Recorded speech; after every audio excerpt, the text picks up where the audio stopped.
여러분, 안녕하세요. 보건 선생님입니다. 이번 시간에는 생활 속의 건강한 선택 단원에서 잘 사용하면 약, 잘못 사용하면 독의 주제로 학습하겠습니다. 약은 좋은 건 줄로만 알았는데 잘못 사용하면 독이 된다니 어떤 사례들이 있는지 함께 알아봅시다. 학습 목표입니다. 약물 오남용의 사례를 제시할 수 있다. 약물 오남용 예방 방안을 도출할 수 있다.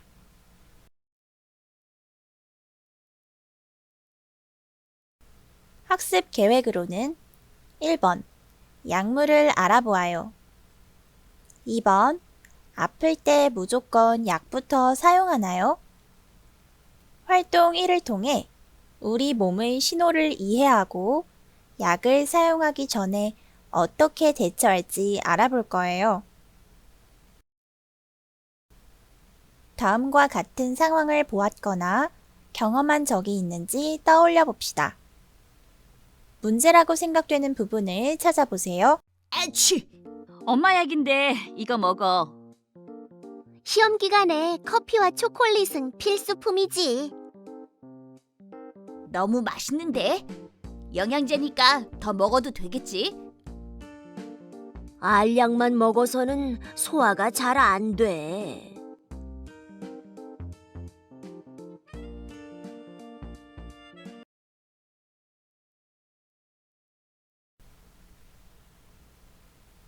(1번부터) (4번까지의) 상황을 보고 잘못된 문제가 무엇인지 적어봅시다. 예시 답안으로는 상황 1. 아이는 엄마의 약을 먹어서는 안 됩니다. 약은 꼭 자신에게 처방된 약만을 먹어야 해요. 의사 선생님께서 처방할 당시에 환자의 몸과 증상을 고려하여 처방하기 때문이에요. 같은 목적으로 사용하고자 해도 효과가 다를 수 있답니다. 상황 2. 커피와 초콜릿은 카페인이 많이 들어있는 식품이기 때문에 많이 먹으면 건강에 해롭습니다. 시험 기간에 너무 많이 먹지 않도록 주의합니다. 카페인 때문에 몸이 편안해지기도 어렵고 잠도 잘 못 잘 수도 있어요.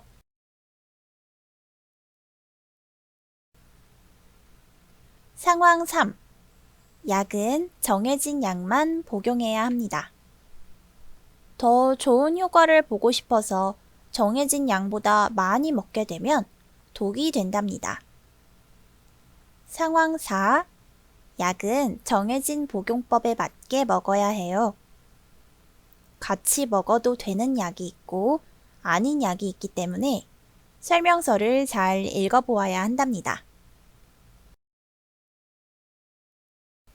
약물이란 무엇일까요?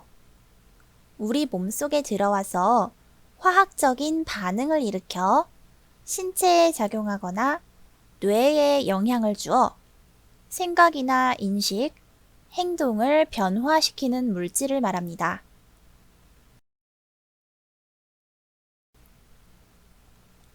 약물은 어떤 이유로 쓰는 걸까요?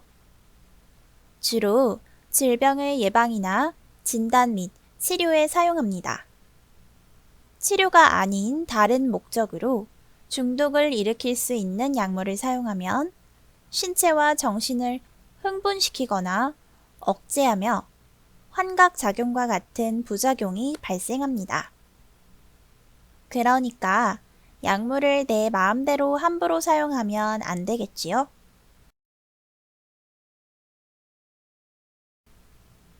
약은 의사의 처방 전 유무에 따라 전문 의약품과 일반 의약품으로 구분합니다.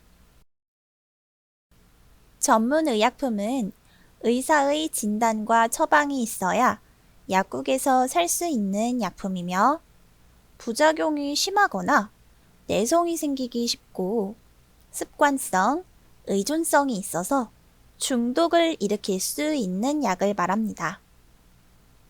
의사 선생님의 처방이 반드시 있어야 해요.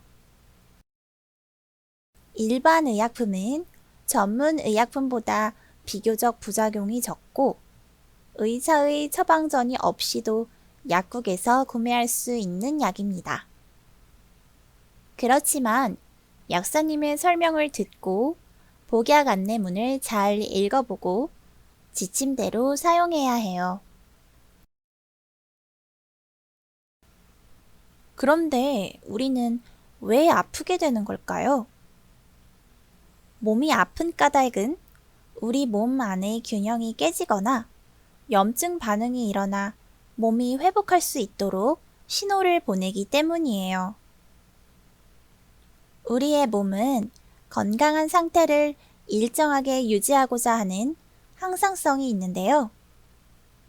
어느 날 잠을 잘 못 자거나 공부나 일을 하면서 무리를 해서 피로해졌거나 세균이나 바이러스에 감염이 되어서 염증이 생겨버리면 몸의 균형이 깨지고 신체를 회복시키고자 하는 면역체계가 일을 하면서 여러 가지 불편한 증상들이 생기게 되는 거예요.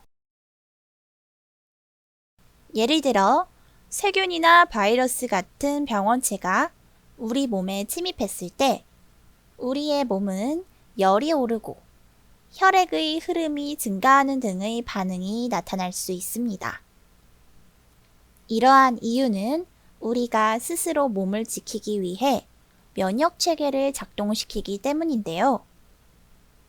콧구멍의 털, 호흡기의 점액과 섬목, 위산, 피부의 표피는 외부로부터의 이물질이 침입하지 못하게 막아주는 역할을 하고 백혈구, 림프구 등 몸속에서 침입자와 싸우는 세포들도 있습니다.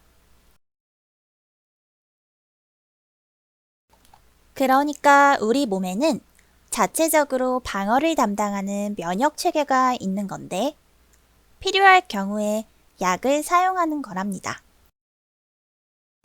우리는 대체로 아프면 약부터 찾곤 하는데요. 몸이 아프거나 상처가 났을 때 약을 사용하지 않고 시간이 지나면서 저절로 나아진 경험이 있을 거예요. 이는 앞에서 배운 면역 체계라는 자체 방어 시스템이 있기 때문에 가능한 일입니다. 잘 자고 충분히 휴식하고 운동하고 골고루 영양분을 섭취하고 물도 자주 마신다면 면역 체계는 병원체를 거뜬히 이겨낼 수 있어요. 활동 1. 우리 몸의 신호 이해하기입니다. 다음은 아플 때 우리 몸이 보내는 신호인데요. 약을 사용하기 전에 어떻게 대처하면 좋을지 써봅시다. 1번. 학교에 가다가 발목을 삐끗해서 걸을 때마다 발목이 좀 아픕니다. 우리들은 평소에 운동을 하거나 계단을 오르내릴 때 발목을 잘 삐곤 하는데요. 보건실에도 발목 염좌로 학생들이 참 많이 온답니다. 이럴 때는 어떻게 해주는 것이 좋을까요? 2번. 점심을 먹었는데 속이 더부룩해서 답답하고 머리도 아픕니다. 보건실에도 주로 아침에 밥을 급하게 먹어서 소화가 잘 안 되는 친구들이 오는데요. 속이 울렁거리기도 하고 토하기까지 하는 친구도 있어요. 어떻게 대처하는 것이 좋을까요? 3번. 감기에 걸려서 기침과 콧물이 나고 열이 있는 것 같습니다. 감기에 걸렸을 때는 어떻게 하나요? 4번. 배가 아파서 아침밥을 먹지 않고 학교에 갔는데 계속해서 배가 살살 아픕니다. 학교에서 여러 활동을 해야 할 텐데 힘도 없고 속도 쓰리겠어요. 어떻게 해야 할까요? 활동지에 적어보세요. 예시 답안입니다.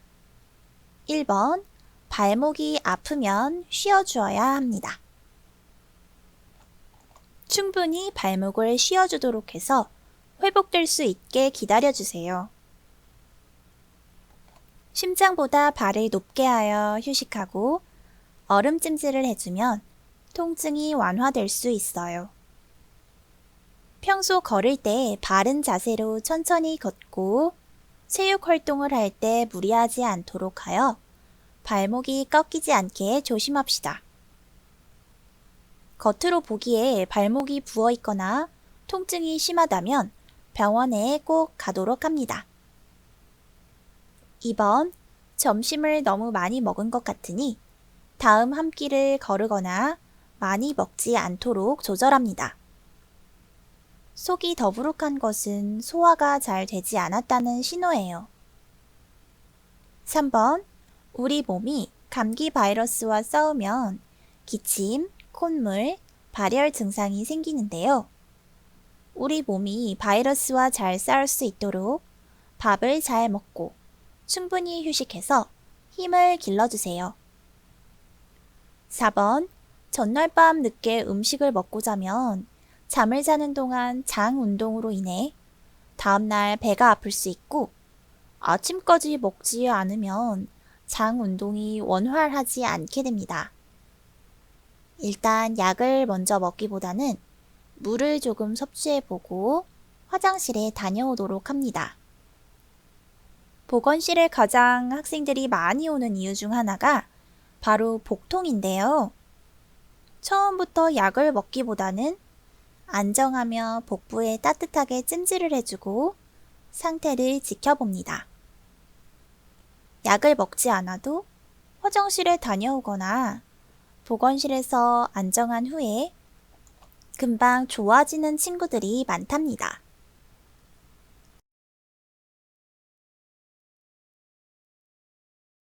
약물 오후남용이란 무엇일까요? 우리가 약물을 사용할 때에는 앞에서 알아본 것처럼 질병을 예방하거나 치료 목적으로 사용하는데요. 약물 오용이라는 것은 약을 잘못된 방법으로 사용하는 것을 말합니다. 약물 남용은 약물을 의료가 아닌 목적으로 부적절하게 사용하거나 습관적으로 자주 사용하는 것을 말합니다. 약물 오남용의 사례를 살펴볼게요. 약물 오용에는 유효 기간이 지난 약을 사용하는 것, 약 사용법과 용량을 지키지 않는 것, 다른 사람이 처방받은 약을 사용하는 것입니다. 약물 남용은 약을 습관적으로 자주 사용하는 것, 마약 등 법으로 금지된 약물을 사용하는 것, 잠을 쫓기 위해 커피, 콜라와 같은 고카페인 음료를 마시는 것입니다. 그러니까 약은 목적에 맞게 잘 사용하면 아픈 곳을 치료할 수 있지만 함부로 사용하거나 잘못 사용하면 건강을 해치는 거예요. 괜찮겠지 하며 자꾸 사용하다 보면 돌이킬 수 없이 몸과 마음이 망가져요. 약물 중독이나 부작용 등으로 인해서 신체적, 정신적, 사회적 피해를 일으킵니다. 어떤 피해가 있는지 구체적으로 알아볼게요. 신체적 피해로는 구토, 떨림, 어지러움, 시력 저하 등의 부작용이 나타나요. 또 한창 자라고 있는 여러분들의 정상적인 발달을 해치고 제대로 기능하지 못하게 만듭니다. 항생제를 무분별하게 쓰면 내성이 생겨서 나중에 더 강력한 항생제를 써야 하게 될 수도 있어요. 그만큼 부작용도 심하겠죠? 정신적 피해로는 뇌에 이상이 생겨 기억력, 판단력이 저하되고 불안하며 초조해집니다. 또 중독에 빠져서 약 없이는 못 사는 지경에 이르게 되기도 합니다. 사회적 피해로는 약물 부작용으로 인하여 건강하다면 부담하지 않아도 될 치료 비용이 증가합니다. 몸과 마음이 아프기 때문에 다른 사람과 어울리기 힘들고 약물을 얻기 위해 법을 어기게 되기도 하며 각종 범죄 행위를 할 수도 있어요. 약물 때문에 꿈 많은 우리가 올바르게 성장하고 발전할 수 없게 된다면 참 슬프고 어리석은 일이겠죠. 활동 2. 약물 오남용 이해하기입니다.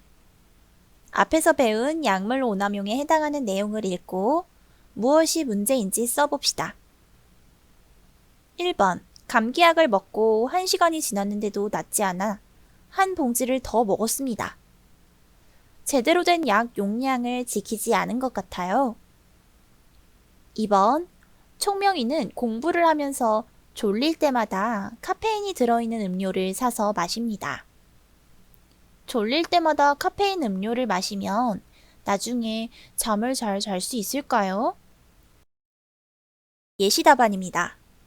1번. 약물을 오용한 사례였어요. 약은 투약 시간을 맞추어 복용하고 시간이 되기 전에 또 복용하는 것은 용량 과다로 약을 해독하는 역할을 하는 간에 무리를 주어 위험에 처할 수 있습니다. 2번. 카페인 음료도 많이 마시면 당연히 부작용이 생기기 마련입니다. 자신의 자연스러운 생체 리듬에 맞추어 생활하는 것이 좋으며 약물로 바꾸려 하면 문제가 생기기 마련입니다. 약물 오남용을 예방할 수 있는 방법은 무엇일까요? 약물 오용과 약물 남용 모두 신체와 정신에 미치는 영향이 크기 때문에 평소 약품 설명서의 정보를 잘 확인하는 습관을 들여야 해요. 약품을 사용할 때에는 항상 주의를 기울이도록 합니다. 자세히 알아볼까요? 1번. 의사 선생님이나 약사님을 배웠을 때 자신의 상태에 대한 정확한 정보를 제공합니다. 보건실에서도 학생들이 우물쭈물하며 잘 말하지 못하는 경우가 있는데요. 겁내지 말고 차분하게 당당하게 이야기하세요. 자신의 상태를 구체적으로 명확하게 이야기해야 정확한 진단과 처방을 해주시거든요. 2번. 처방약은 정해진 복용법을 지키고 일반 의약품은 약사님과 상담한 후에 선택하도록 합니다. 3번. 약을 사용할 때에는 반드시 약에 대한 정보를 확인하세요. 내가 무엇을 어떻게 먹고자 하는지 스스로 확인하도록 합니다. 4번. 약의 유효기간 및 보관법을 지킵니다. 기재되어 있는 날짜를 확인하고 보관 방법에 따라 알맞게 보관해주세요. 5번. 카페인 등 중독성 물질이 함유된 식품이나 약물의 사용을 자제합니다. 여러분은 특히 약물의 영향을 더 크게 받기 때문에 먹지 않는 것이 가장 좋겠어요. 불법 약물을 사용하지 않습니다.